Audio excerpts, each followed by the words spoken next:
Hello? All right.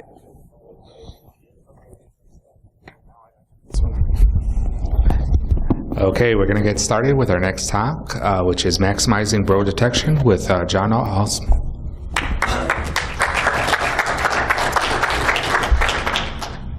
All right, we're going to talk about Bro. My name is John Althouse. So what is Bro? If you've never heard of Bro, you're probably thinking the same thing that I thought of when I first heard about Bro, and it's not this guy, and it's not what everyone thinks when I'm like I need to deploy Bro, and they're like, okay, is it going in production? All right. But so Bro was created in it was created 20 years ago, so it's pretty old. And the idea around the name was more of a 1984 George Orwellian nod. But I like to think of it more as like an electronic, all-seeing eye, with some binary there and the eyeball. All right, so what is Bro? Bro is a network monitoring, scripting, and logging framework. It's open source, and it lives somewhere between network intrusion detection systems and full packet capture. So it's not capturing every packet, but it's capturing all the data, the metadata for each packet, and the sessions. But it's not only based off of rules either, like a normal network intrusion detection system is. It's session and packet aware. So unlike, I guess, your traditional NIDs like Snort or something like that, it's not just looking at each packet and then moving on. It can look at the entire session. So it can say, let's say you have a SSH session. It knows that you have an SSH session. It's logging that. It's logging how long the session was as far as time goes, how many bytes were sent, how many were received. So it can look at the whole session, or it can just look at each individual packet. And what really makes Bro shine is its extremely versatile scripting language. So we're just going to do a quick kill chain real fast. So on your penetration test or your exploitation of a company, start off with the recon. How are you going to detect the recon? You can use network security monitoring, which is where Bro is, to log it. Full packet capture is always great.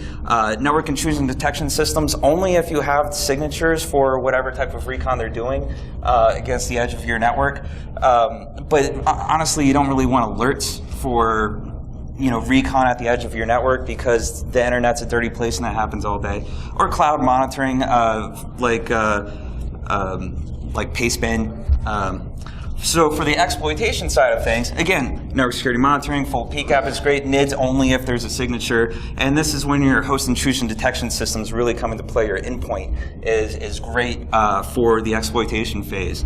And then under command and control, everything again, NIDs only if there's a signature, but your host intrusion detection system, your endpoint agent, is not really useful, or you cannot rely on it as your primary source of truth after the exploitation phase.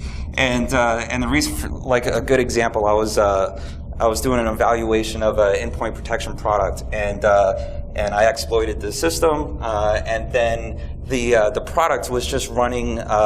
Like the process name was the name of the product. So of course I just migrated my Meterper session into that process, and now I'm doing everything as the endpoint agent. A funny thing happened when I did that was it would tell the endpoint manager that it was still alive, but it stopped logging and it stopped accepting commands. So just an example, I wouldn't rely, at least right now, with most products, maybe not all of them. There could be some really good cases that I just don't know about. But in general, I wouldn't rely on them as a single source of truth after exploitation phase. And then actions, network security monitoring, full PCAP again. So that's why network security monitoring is, it's valid and important still. So Bro takes the traffic, logs it. You can then action or alert on it. It can do things like it can capture every file. So every file that's going across the network and clear text, it can capture it and create a local copy of it. Then with that file, you could like put it into your exploit it so that you can do some analysis on every file if you want to. It can find long sessions. So again, because it's session aware, and maybe you're interested in really long running SSH sessions, Bro is great for and these are just examples of things that it can do, like alert on large outbound file transfers. That's pretty useful. Complex scripts. A good example of a complex script. So let's say you can only deploy Bro on the edge of your network, right? And you have a domain controller inside that network, and you have all this intel of evil domains, right? So if someone does a DNS lookup on one of those evil domains that you know of, they're going to do a DNS lookup against their local domain controller, which is then going to do the lookup outside to the internet. So whatever's sitting at the edge, that would just be like, okay, well, your domain controller is infected. An example script that Barola came out with, and that's out there on the internet, it's existing, and anyone can get it. What that script does is it sees that DNS request for that known malicious domain. It then waits and grabs the A record IP in the response, the DNS response, and then it waits to see what IP connects to that IP in the A record response. And then it will alert saying this is the true source of the infection. Things like that. So you can get real complex with it. Bro's great with that. So your first look at the Bro logs. It's a lot of logs. Probably can't read all those, so let me name a couple out. Communication logs, DHCP, DNS, file logs, FTP, HTTP, certs, IRC, tunnels. There's a lot of logs, and that's just to name a few. SMB, and you can create your own. You can also a good place to try out Bro scripts if you've never done Bro scripting is try.bro.org. And just to show you, here's try.bro.org. You can put in your script and then run it against some example PCAPs, or maybe upload your own PCAP. But to give you an example of what some of the Bro logs look like, let's say SSL log here. You got your source IP, port, responding IP import, TLS versions, server names, subjects, issuers, and this is for every single connection can create multiple log lines.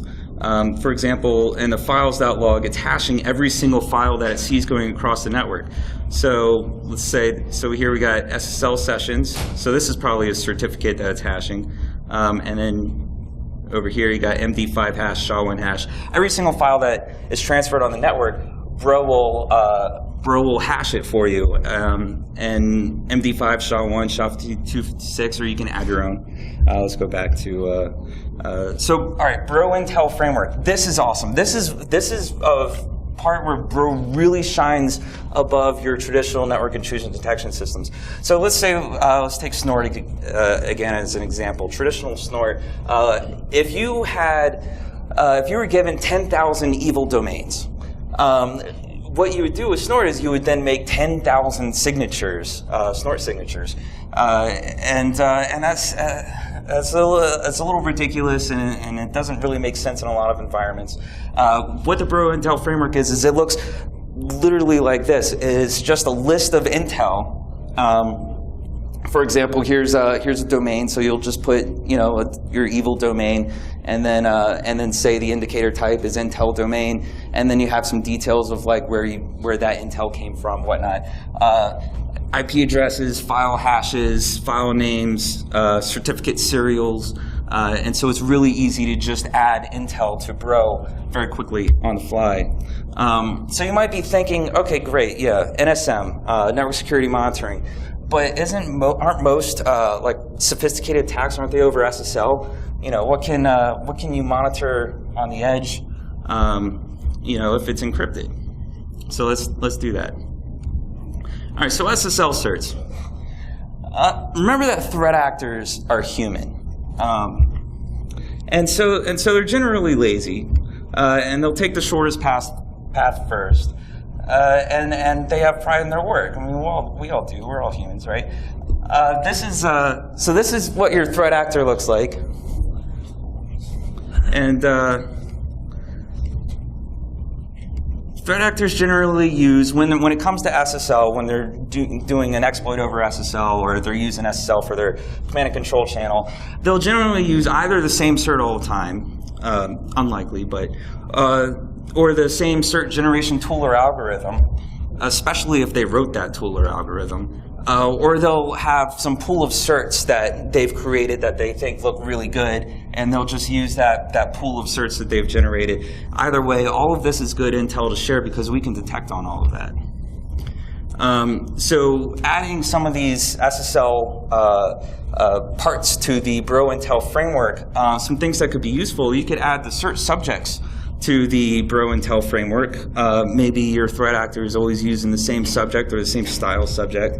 Issuers, the cert serials, valid before and after dates. Let's say your threat actor created all of his certs all on the same day. That would be pretty good. And then ciphers could be useful for, let's say you just want to find out if you have weak ciphers running at any point of your network.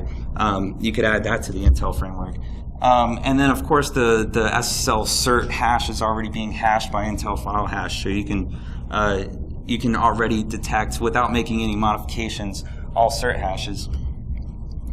And then adding something to the Bro Intel framework is really easy. This is literally it, and you could just take this script and replace a piece of it with something else, and you can then detect on that. For this one, this is cert serials, so you would just replace cert serials with like cert subject, and then that's how you would add cert subjects to the Bro Intel framework.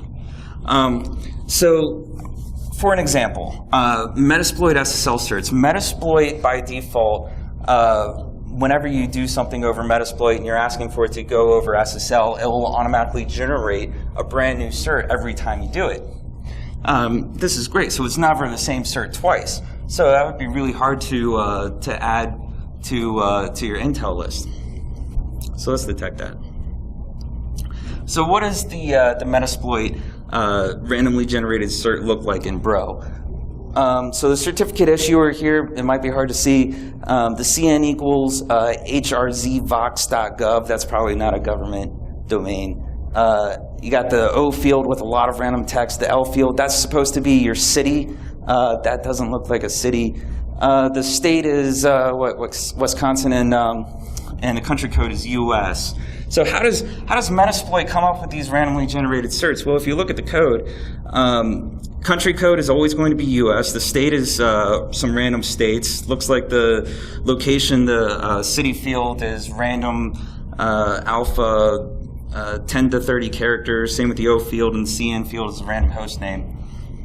So the random host name is just some random text with comnet or gov biz edu at the end of it. The state is all 50 states. The random text alpha is just saying uppercase characters and lowercase characters. And that's your pool for random mixed text alpha. So how can we use this to detect?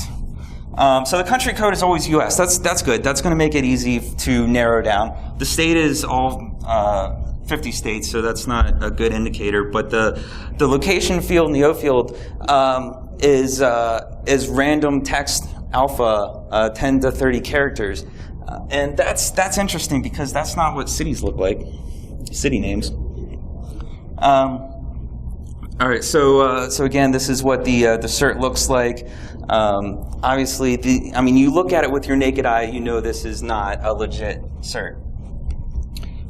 So how do we detect on that random mixed text alpha for city names? And I ran through, I made a bunch of certs, and this is what the fields look like, random length and whatnot. So I was like, all right, let me create a regex for this.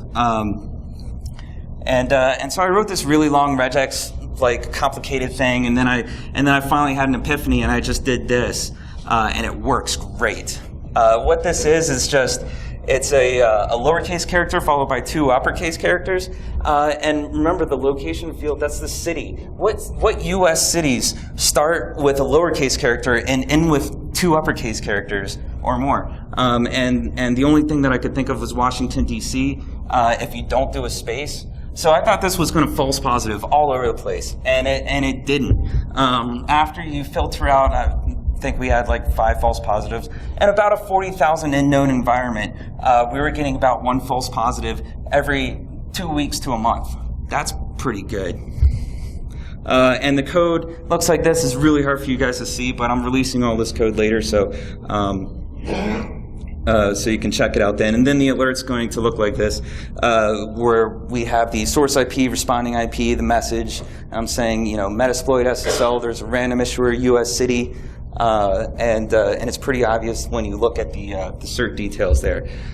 All right, so I talked about this at Nova Hackers, which is a small local hacker group in Virginia, in October of 2014.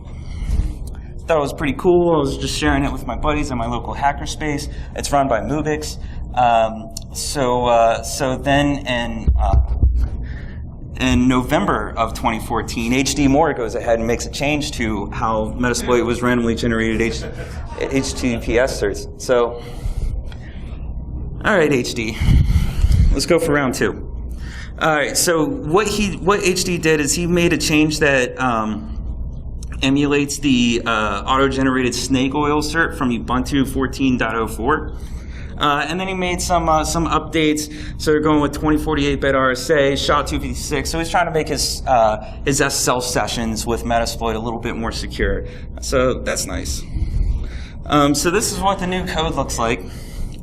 And what he's doing here is he's specifying a year, and then he's saying the valid from or valid not before and valid not after part of the certificate, the times. He's saying that it's between now and 3 years ago, randomized somewhere between there, and then it's valid until up to 10 years from that point. So that's actually really good. I was going to use that for detection, but he already made that change, so he kind of beat me to it. I was expecting him to iterate, and I was going to, but it didn't. And then he's making it so he got rid of all the other things where it was US, the random city name and all that, and he just went with very simple. The subject and issuer is just a CN field, and it's some random text. How are we going to detect that? This is what the cert looks like, an example, and it's just really small and simple. So there's really not much I can do. But again, he was trying to mimic the snake oil cert, and so let's compare those two. So they both contain only the CN field in their certs. They're both 2048-bit keys. The issuer and subject are the same. They're both valid for 10 years. Snake oil certs are valid for 10 years starting as soon as you create it, whereas the Metasploits are randomized. Again, very good. But here's where they differ. Snake oil certs they're usually SHA-1, at least for now, until someone patches and fixes the way that those certs are generated, whereas the Metasploit cert is always SHA-256. And then the snake oil cert, the CN, is hostname.domain, using uppercase characters if there's an uppercase character in your hostname or your domain. Whereas the Metasploit always uses random alpha lowercase between 2 to 10 characters. So we can actually detect on that, and here's the bro script for doing it.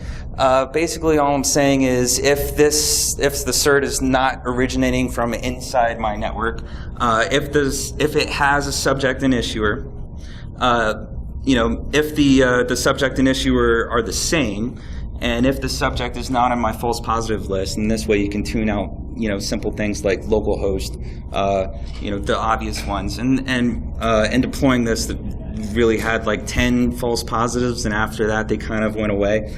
And then, so what I'm saying is I'm just looking for CN, the SSL subject, the cert subject, is CN equals, and then lowercase characters between 2 to 10, and then that's it, and the cert subject ends.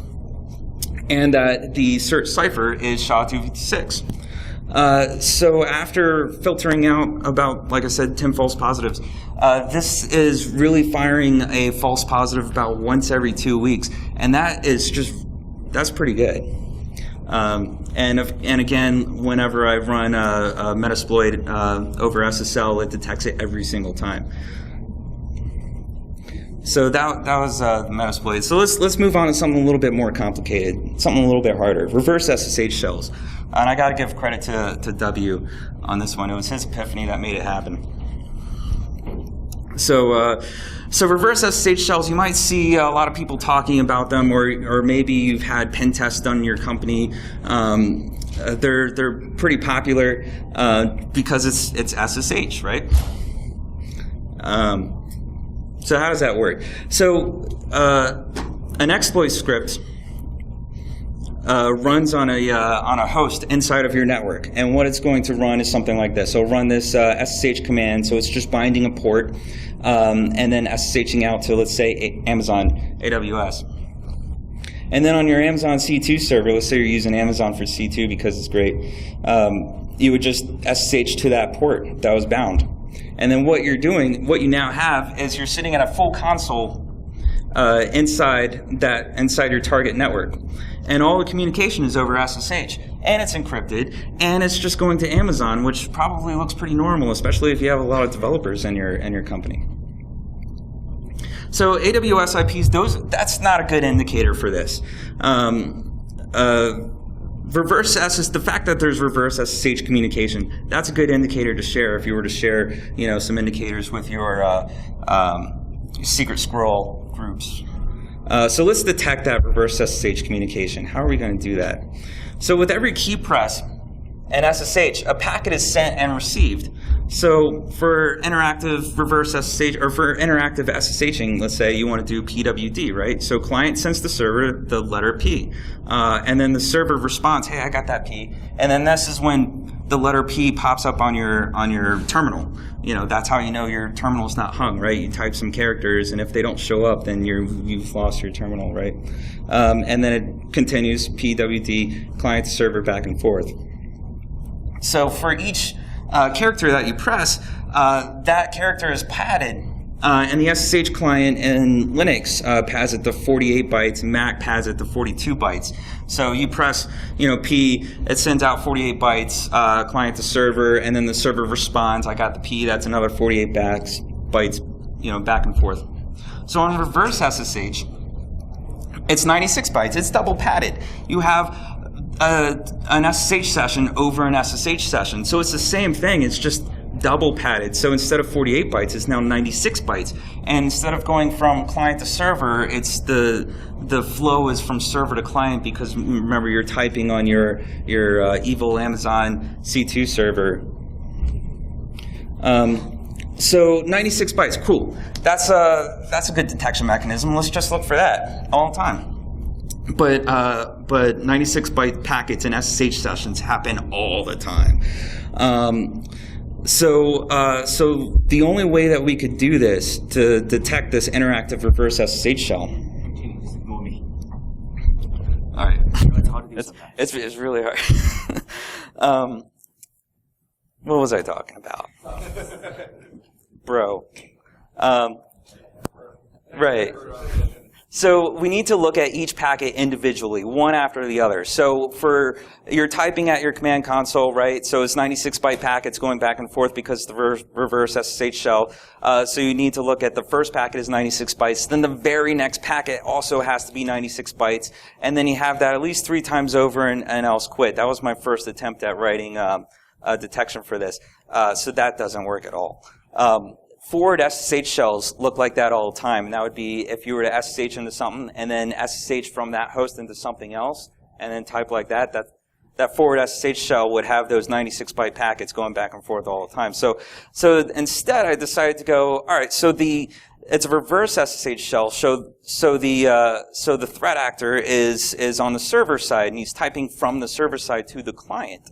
So let's look at from server to client 96 bytes, then from client to server 96 bytes. Have that happen 3 times over, and then and if something doesn't match it, then quit. So way too many false positives. That didn't work at all. So here's the key to making this work for detecting interactive reverse SSH shells.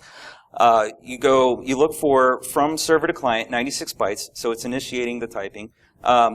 Then from client to server 96 bytes, it's responding. Seeing that 3 times over, and if there's anything else in between there, like let's say a 112 byte packet, then it quits and starts the logic over again. And then at the end, you want to see from client to server larger than 96 bytes. Then you will alert. And what that is if you're typing into, you're doing your reverse SSH shell and you're typing into it from the server side, and then you hit enter at the end, that output is going to be larger than 96 bytes.